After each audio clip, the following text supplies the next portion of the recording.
Bonjour à tous et bienvenue pour une nouvelle vidéo Marprod. Donc aujourd'hui review de commande avec la dernière vidéo où vous verrez donc ce Titan River Armorcast après la série que j'ai fait sur la chaîne, que vous pouvez retrouver donc dans les liens en description. Pour ceux qui ne les ont pas vus, je vous invite à aller les voir en premier. C'est la commande que j'ai fait sur ce Titan. Résine, donc c'est une vieille référence. J'explique tout dans les vidéos que j'ai fait au début quand j'ai reçu la figurine, et puis j'explique aussi ce que j'ai fait au détour des différentes étapes de la commande, à savoir le principal point de cette commande, c'était la rénovation un petit peu du kit, la modernisation avec l'ajout de choses et d'autres à droite sur la figurine.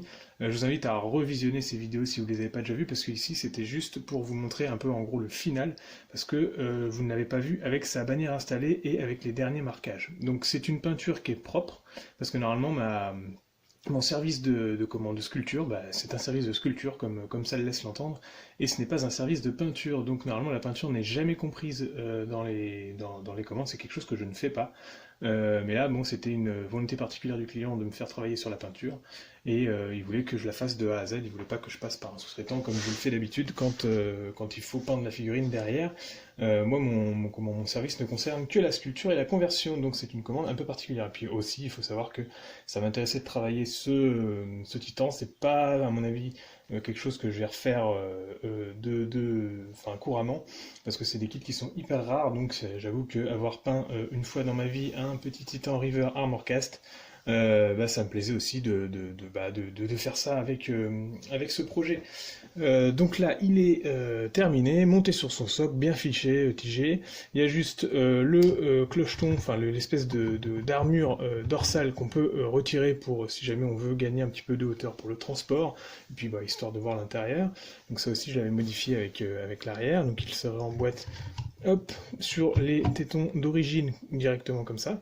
Et puis donc le gros du travail final, c'était donc de finaliser la peinture en faisant ces sortes de marquages un petit peu comme ça, les marquages chevrons. Fallait que ça corresponde à la Legio Astorum, qui est donc une légion qui s'appelle également les Warprunners au niveau de son surnom, et qui utilise des astres comme ça, un petit peu, enfin c'est des astres et puis une symbolique autour de l'astronomie. Et cette figurine en particulier, et c'est pas une chapite, c'est des maisonnées, on appelle ça, ont également en iconographie secondaire la hache, qui était également présente en sculpture originale sur la figurine, donc que j'ai reproduit sur la bannière. Donc le gros du travail, en finale, c'était cette bannière-là, que j'ai fait en freehand, que vous pouvez retrouver également en accéléré la peinture sur la chaîne. Et puis après, je l'ai suspendu entre les jambes.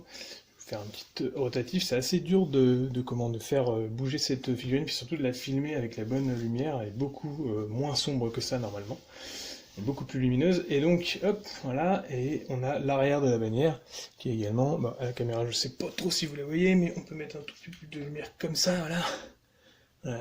Bon, ça c'est un peu cru, mais au moins vous voyez l'arrière de la bannière. Bref, hop, je repasse comme ça.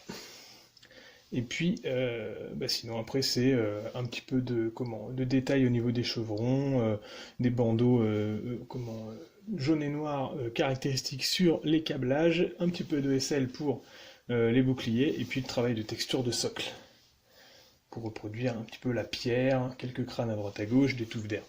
Donc voilà pour cette commande, c'est la dernière fois que je voyais sur la chaîne, il part bien emballé chez son client dans son carton, et puis voilà, c'était une belle commande en tout cas, moi je suis content d'avoir travaillé sur un projet comme ça, c'est quelque chose que je reverrai certainement pas, parce que les kits sont tellement rares, il y en a tellement peu, et ils sont tellement chers surtout, que voilà, je pense que les collectionneurs qui les ont les gardent, mais il y a aussi les collectionneurs qui veulent les travailler et continuer de les sortir pour les bastons, donc c'est plutôt cool en tout cas. J'espère ne pas avoir trop dénaturé le concept original, hein, c'était l'idée, il fallait pas casser toute la sculpture, fallait qu'on garde ce petit côté vintage, mais j'ai modernisé à droite à gauche avec les ajouts, et voilà, bon, en tout cas j'estime m'en être pas trop mal sorti, avoir respecté la sculpture originale et puis avoir modernisé un petit peu ce titan, qui même s'il est plus petit, je pense ne fera pas tâche sur une grosse bataille apocalypse aux côtés de ses semblables de maintenant.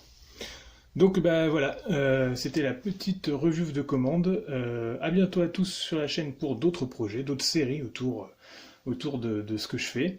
Et puis merci à tous de me suivre toujours plus nombreux, que ce soit ici sur Facebook ou sur Instagram.